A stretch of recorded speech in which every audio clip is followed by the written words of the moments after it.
A news alert out of Hillsborough County right now. Deputies are looking for the driver who hit and killed a woman around 10:30 last night. It happened as she was walking across Waters Avenue right near Wilski Boulevard. Deputies say the car was likely a dark-colored Toyota and it should have front-end damage. A 10 News alert that you may have seen on your phone this morning. An SUV crashed into a home on Winston Lane in Town and Country. Look at this video. This happened last night, but we're told a 17-year-old girl was on her phone when she crashed, but she wasn't hurt, luckily, because when you look at this video, you would think that someone was seriously hurt. Scary moments Tuesday at an elementary school in South Florida. A cell phone battery burst in flames inside a student's pocket. Firefighters in Oakland, California have just gotten this massive fire under control. Thick black smoke could be seen for miles. We showed you this video this morning. This building was under construction, and firefighters were concerned a large crane in the middle of the building could collapse. This situation was so scary, streets were blocked off, people had to be evacuated. So far, luckily, no one was hurt. We don't know yet what started the fire, though. This story is going to be really difficult to hear for anyone, but really for parents. So this morning, a local teacher is busted after police say he had kiddie porn on his computer.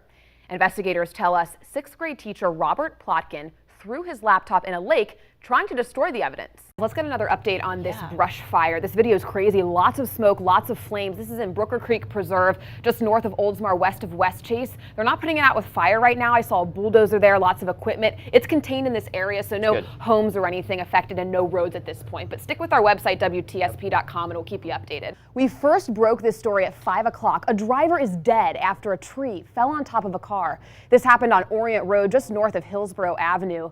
And Emerald Morrow is live there now, and we're finally learning some new information here. Emerald, you just spoke to officials. All right, brace yourself, Allison. Take a look at the snake. If you know where it is or who has it, you could get a reward. It's a 6-foot white boa constrictor. It was stolen earlier this week from a home in Riverview, along with some guns and cash. If you know anything, call Crime Stoppers. Have you ever driven around for 10 minutes looking for parking? Yes. Maybe even 15 or 20 minutes? Story of my life in downtown St. Pete. Stressful. A new study says Americans spend nearly $73 billion a year searching for a parking spot. That's a lot of money.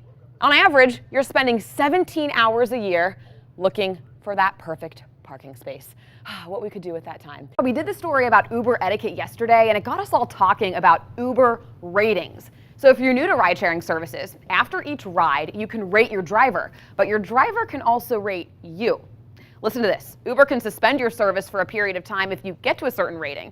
Each city is different, but usually if your average is below a 4.0, you can be suspended. That's really different from school. So you can take a quality improvement course to regain access to your account. But I did ask our morning team to send me their ratings, and here are screenshots, guys, so I don't want to brag.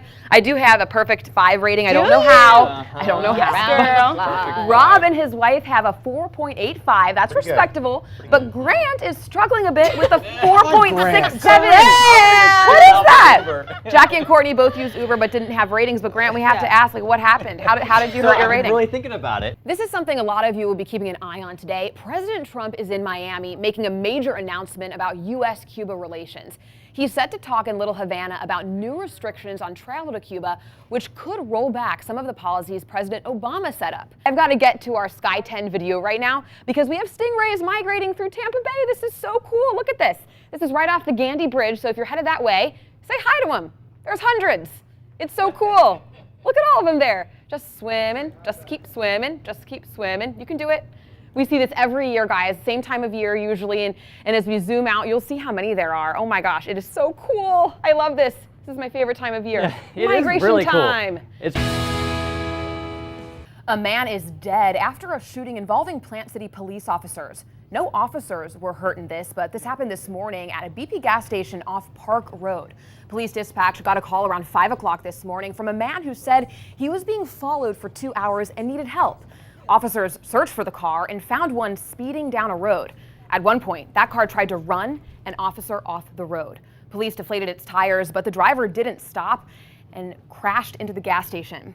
The driver ignored officers' commands and went to reach for something in the back car. 2 officers shot and killed him. Investigators believe the phone that made the 911 call was found inside the car. Right now, House Majority Whip Steve Scalise is back in the ICU. He's listed in serious condition, and we should get an update later today. Remember, Scalise was shot during a Republican baseball practice last month. He has had several surgeries, but was admitted last night over concerns of an infection. 4 other people were shot during that early morning practice. The gunman was killed. The popular arts and crafts store Hobby Lobby is getting a large fine for its part in a smuggling operation. And no, not for drugs. They were smuggling ancient artifacts. The chain is getting fined $3 million by the government. Hobby Lobby falsely labeled thousands of artifacts from Iraq as ceramics and smuggled them into the States. On top of the fine, they have to give up all the artifacts. And according to a release from Hobby Lobby, it was the company's passion for the Bible that tempted them to do this. Could this be round 2 of the fight over the Confederate monument in Tampa? Well, one of Hillsborough County leaders who voted to keep the monument is compromising. Our partners at the Tampa Bay Times say Hillsborough County Commissioner Victor Christ wants to move the statue to Oak Lawn Cemetery. Christ says that cemetery is Tampa's oldest public burial ground and has Confederate soldiers and slaves buried there. While it may be a compromise, those who are against the divisive statue want that statue taken down entirely. Commissioners will meet again on the 19th. But thankfully, no reports of injuries. Wow. And Montana, not a place you think about, but actually in that Yellowstone area, it's pretty seismically active. So we're probably going to hear more about these in the future. It's crazy to see all of that damage. So here at home, looks like we're not really worrying about too much, hopefully, in terms of earthquakes. Except for the rain, and this heat has been crazy. You can't even step outside for a second. And actually, that's going to be with that in mind, Allison, it's been said that surrounding yourself with good people, good things will happen to you. But the same hopefully can be said that surrounding yourself with active people makes you more active. According to a recent study, well, they say that's true. Even psychologists at Cleveland Clinic say that when we share our plans with others, it holds us accountable and usually makes us more likely to continue with those plans.